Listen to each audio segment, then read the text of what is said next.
There exists a deep enigma within the human heart, and one that has confounded lovers, thinkers, and seekers throughout the centuries. How do you understand if it is merely a passing flash of desire or a soul seeing its reflection? Many of us confuse hot passion for a profound, enduring bond, and that misperception can alter the trajectory of our lives. Today, we'll uncover the signs that distinguish mere attraction from a deep soul connection and expose what it means to you, your heart, and your future.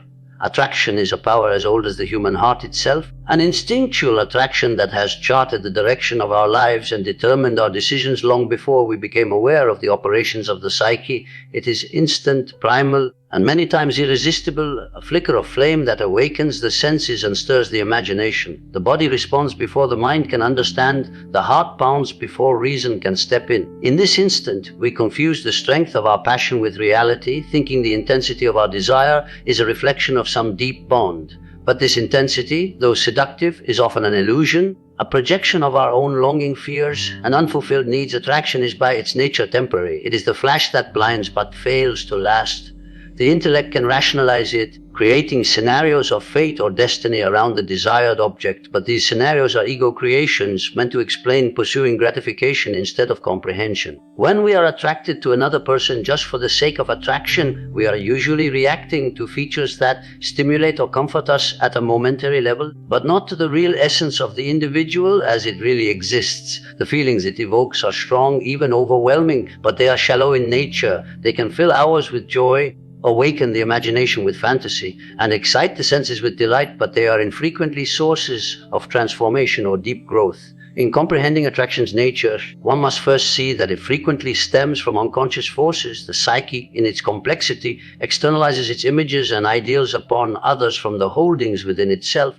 We glimpse in another what we desire or what we fear, and our vision is tinged by our own unconsummated desire.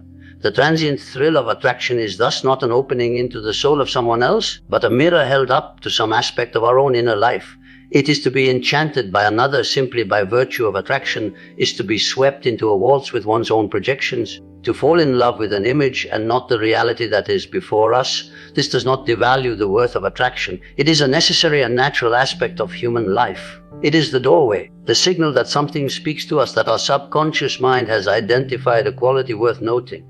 But through lack of reflection, through the lack of guts to see past the initial rush of feeling, attraction will take us in the wrong direction. It will beguile the ego into thinking that intensity equals authenticity, that desire equals knowledge. In reality, the flame of attraction is really an experiment in discernment. Are we just going to pursue pleasure, or are we going to look for the undertows beneath? To distinguish attraction from a true soul connection, one needs to develop mindfulness of both the self and the other. Attention to the way attraction makes us feel is required of it, but so is a rigorous questioning of its source. Ask yourself, what am I really responding to? Is it the very nature of the person, or is it the satisfaction of my own desires and fantasies? The truth is usually only revealed through observation over a period of time. In the small things that change, in the quiet moments when the preliminary thrill wears off and the real nature of both people is seen, the fleeting quality of attraction will be apparent in its impermanence, whereas a more profound attraction will persist even after the fires of desire burn down.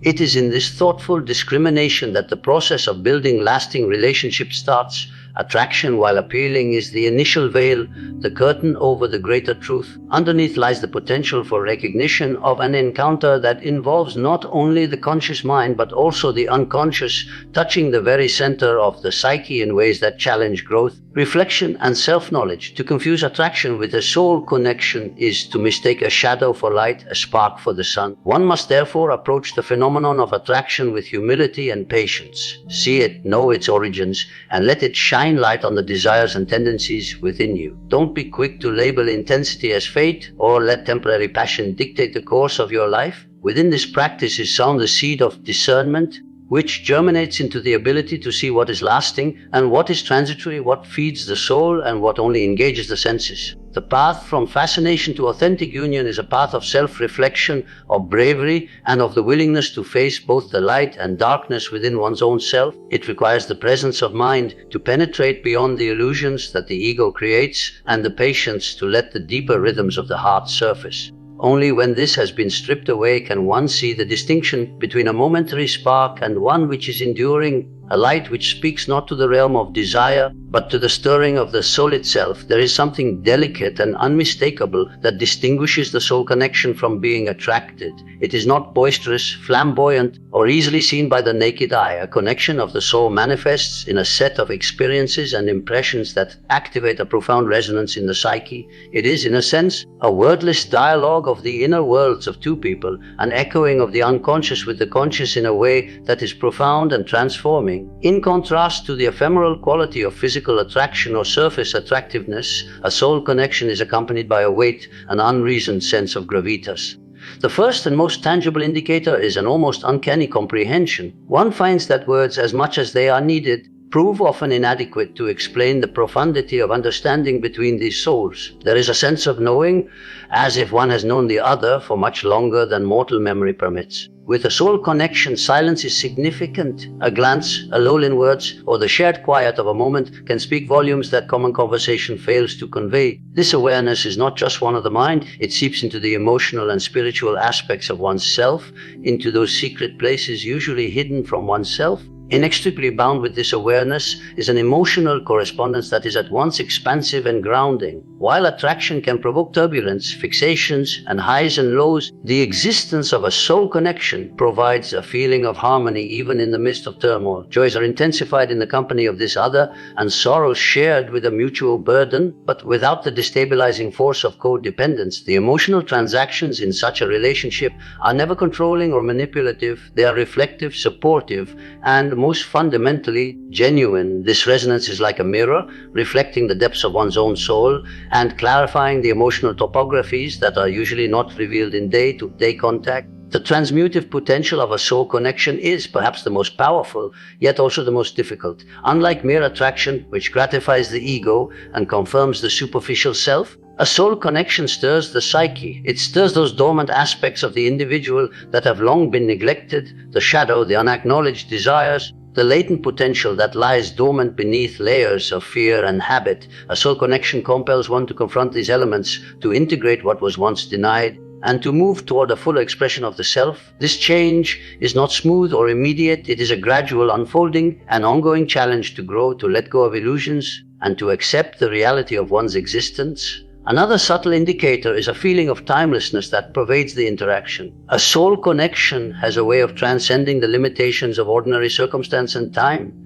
Time spent with them seems stretched, charged with a meaning greater than their contemporary relevance. And yet at the same time there is a sense of destiny, as if all along the encounter was inevitable. Normal concerns recede from dominance, and attention tilts toward a mutual presence that is deep in its simplicity. This time warping is not illusion but an echo of the soul's acknowledgement of what matters, what sings beneath the surface, and what remains long after the transitory melodies of everyday experience. One also perceives an effortless profundity in dialogue.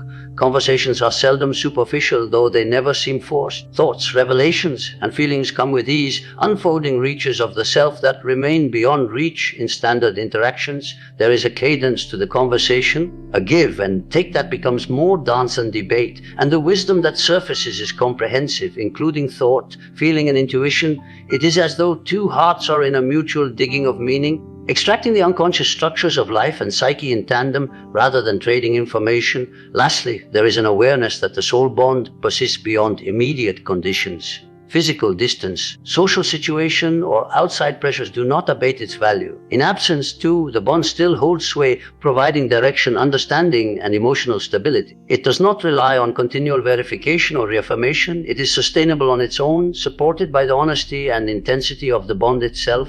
The soul knows the soul, and this awareness does not dissolve over time, for it is not that of the passing ego, but that of the timeless realms of human consciousness. The indication of a soul connection, therefore, is subtle, deep, and life-changing. It is not readily apparent to the accidental witness, for it is present in the inner, contemplative corners of the mind. Recognition requires listening, self-reflection, and the willingness to see past the illusions of desire. Those who experience such a connection are summoned not just to appreciate it, but to interact with it, to permit it to light the unseen dimensions of themselves, and to accept the growth and transformation it inevitably entails.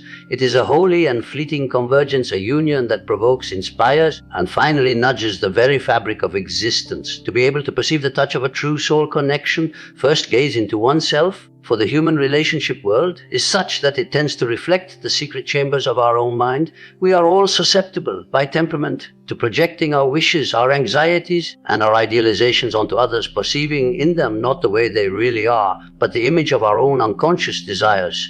It is a delicate and devious process. The mind deceives itself into believing intimacy where there is only illusion, and the heart mistakes intensity for meaning. In order to traverse this fraught landscape, we need to develop a practice of self-reflection, the willingness to notice our impulses with the awareness of consciousness, and to address the motivations behind our attachments. Projection is likely the most prevalent and yet the most insidious barrier to perceiving a soul connection. Within the process of projection, we attribute qualities to another that we have not yet admitted within ourselves. The brilliance we admire, the virtue we exalt, the passion we envy, these are often fragments of our own psyche seeking recognition. Thus, what appears as a profound resonance with another may, in fact, be a resonance with a part of ourselves that we have not yet integrated. The risk of this misapprehension is that it ties us to the fleeting, to the temporary rush of familiarity, instead of to the real encounter of souls. Genuine discernment requires a sort of psychological courage, a willingness to watch our inner processes without avoidance. It necessitates that we pose uncomfortable questions. Why do I gravitate toward this individual? Is it their character or the similarity of my own unexpressed needs? Do I seek them to make me whole? Or do I want to see in them a fellow traveler on the journey of reciprocal expansion? Such questions are not exercises of the mind, they are acts of confrontation with the self, meetings with the shadows of the psyche that uncover both our weaknesses and our capacity for depth. Only through this rigorous self-examination can one distinguish between the fleeting allure of attraction and the profound presence of a soul connection. Yet introspection alone is insufficient unless it is accompanied by mindfulness in our interactions. One must observe the subtleties of engagement, the patterns of emotion that arise, and the quality of understanding that manifests between two individuals. In a connection of the soul, there is an irreducible resonance, a knowing beyond words.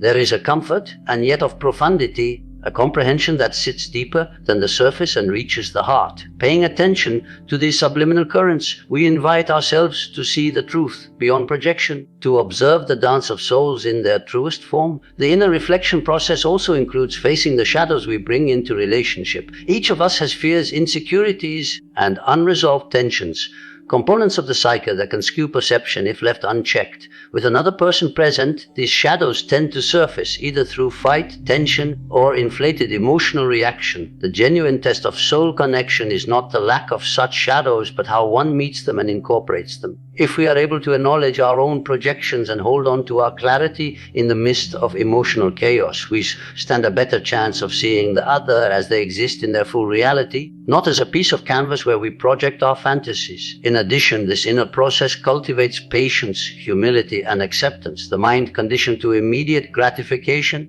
tends to push us to label relationships immediately, to place feelings into a box of love, passion, or relationship.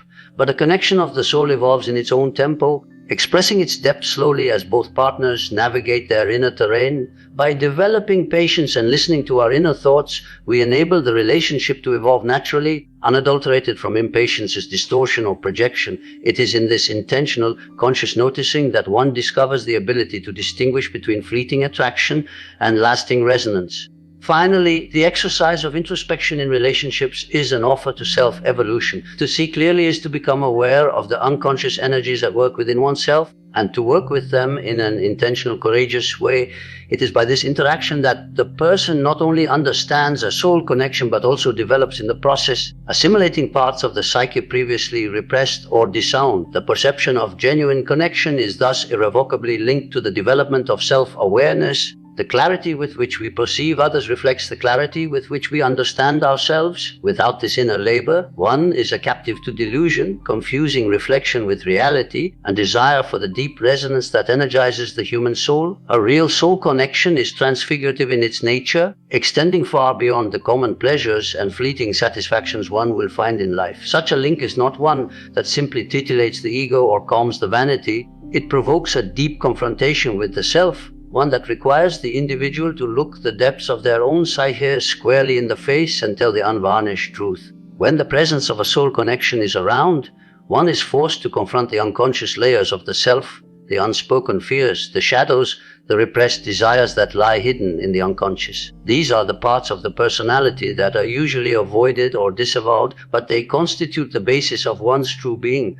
When we meet someone whose spirit vibrates with ours, the encounter becomes a reflection that not only reflects the parts that we like, but also the parts that we have repressed or abandoned. It is within that reflection that the real potential for change is. The soul connection is a catalyst, stirring up self-reflection and transformation. The other individual is not just a partner in delight or an object of desire. He is a collaborator in our inner journey, a silent mentor who shines the light upon the light as well as the darkness of our very being. The connection asks us to move outside of the known boundaries of comfort and habit, calling us toward a more complete, more whole version of ourselves. This process of change is never simple.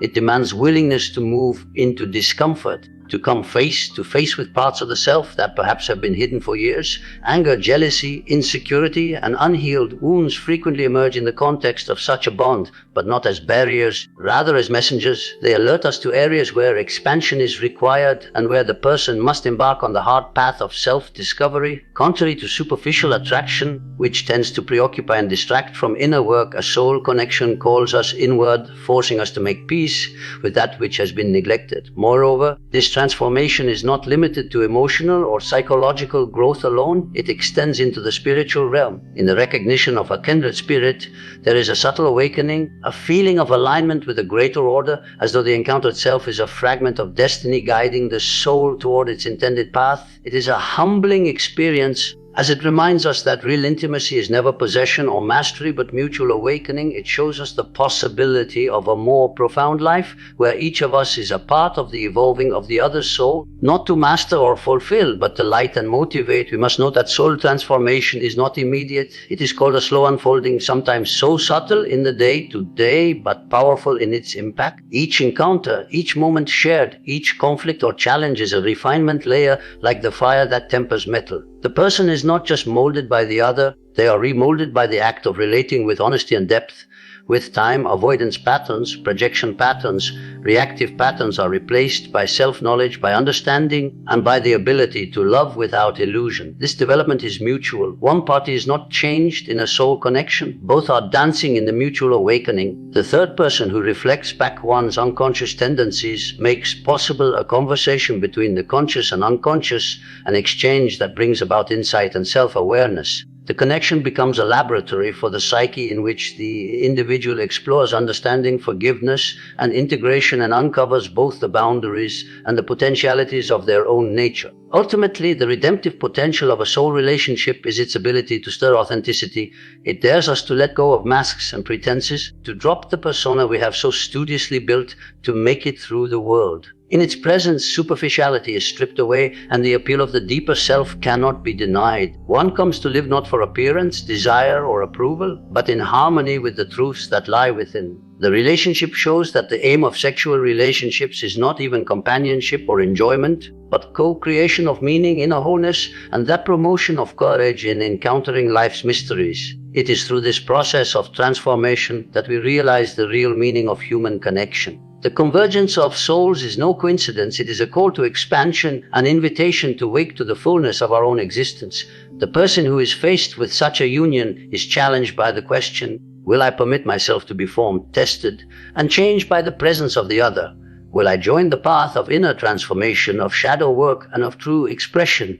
In being honest with this question, one starts to feel the deep truth that soul connection is not just a relationship, but a mirror, a teacher, and a guide which takes us to the unknown landscapes of our own consciousness. To see a true soul connection involves more than a blink and a fleeting sense of interest. It requires a profound patience, a tempered attentiveness, and a discrimination born of willingness to encounter the unconscious terrains of the mind. We are at a time of the immediate. The heart is readily won by the rapid currents of desire, and the surface attributes of another are confused with the substance of their soul. But those who look for a soul connection have to learn to see beyond the surface, to watch without hurry, and to know that the development of a deep connection cannot be rushed. Time here is not an adversary but a friend. It exposes what is real, what is transient, and what is just an image of one's own projections. Most come into relationships with an eagerness generated by desire, confusing intensity with depth.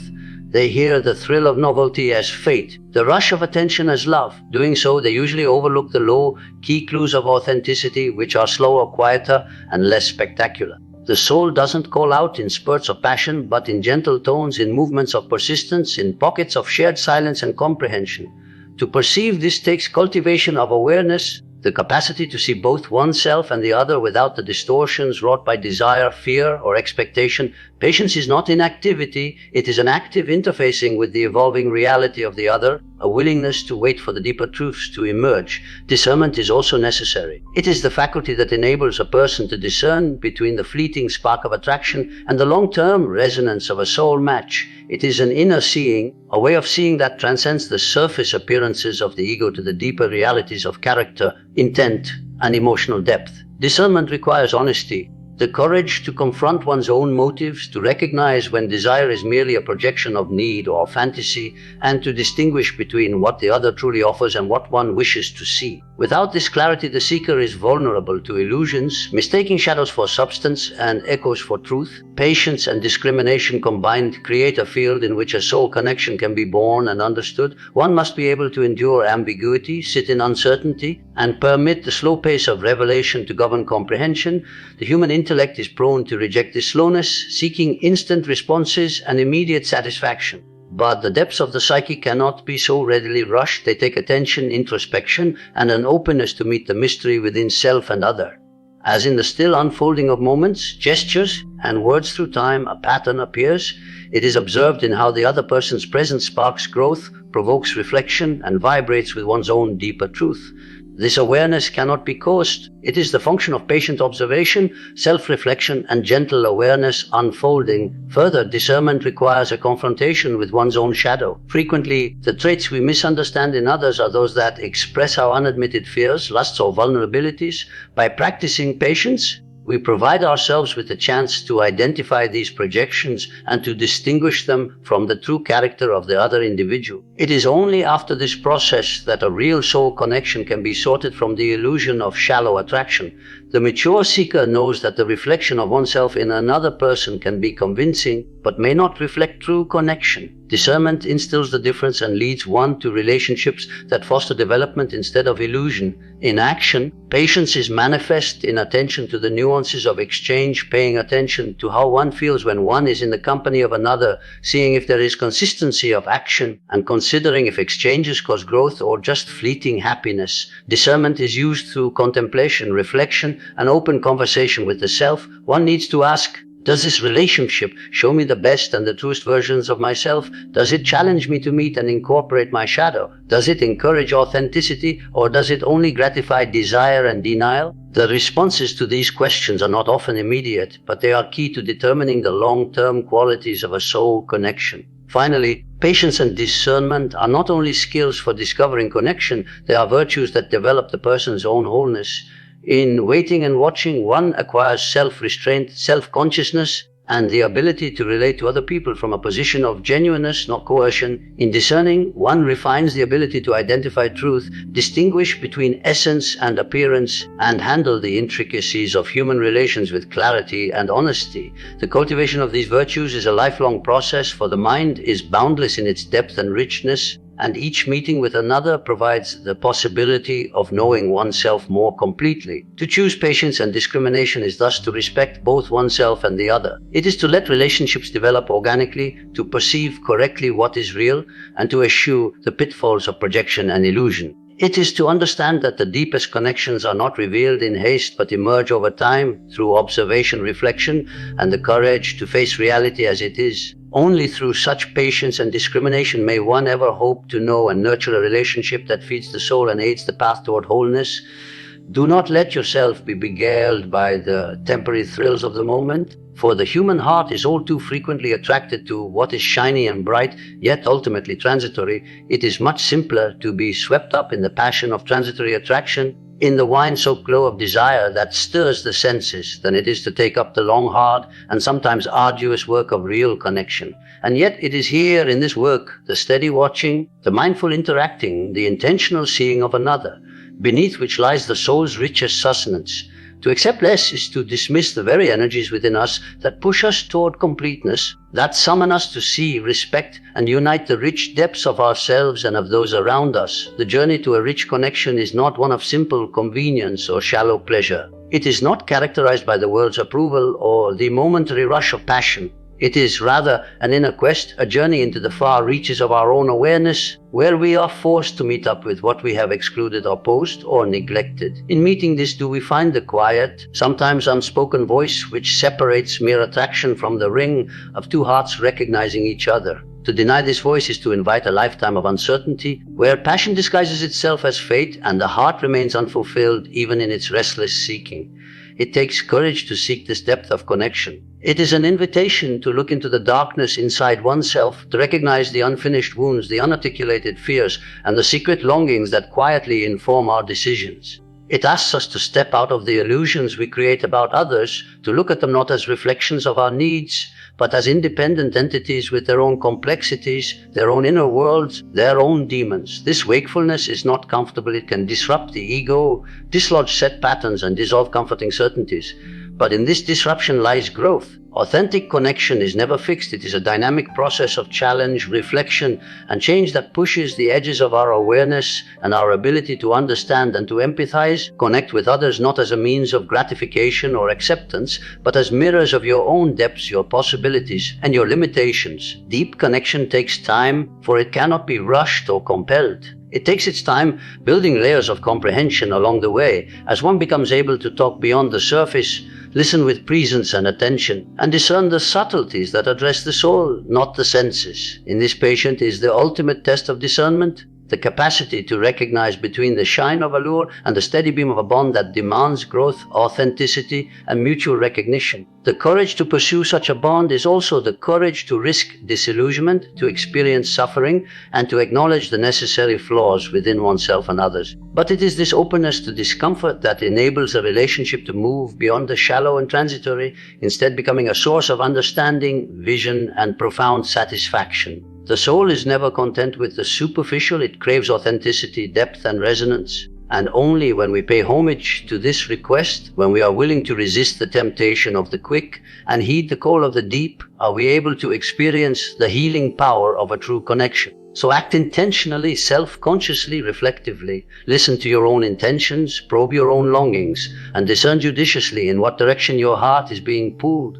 Seek relationships that wake up your consciousness, push your assumptions, and call you to become more aware in understanding compassion and self-consciousness. Never let the easy, the convenient, or the superficial set the boundaries of your heart. Rather, seek that which rings true with your innermost self, that which mirrors your internal truth, and that which calls you to become more. For in so doing, you are not merely communicating with another human being, you are communicating with the very forces that form the psyche, the soul, and the path toward wholeness. Let this be your rule of conduct, to welcome the contacts that nourish, test, and wake you up, and to release those which only satisfy the passing whims of the ego. Within this commitment is the potential for fulfillment, for understanding, and for a life that moves toward richness instead of distraction. The path to real connection is not easy, nor is it straightforward, but it is the path that respects the richness of the human experience. Each decision to connect knowingly, to listen attentively, and to respond with integrity in the affairs of the heart deepens the ability for awareness, for healing,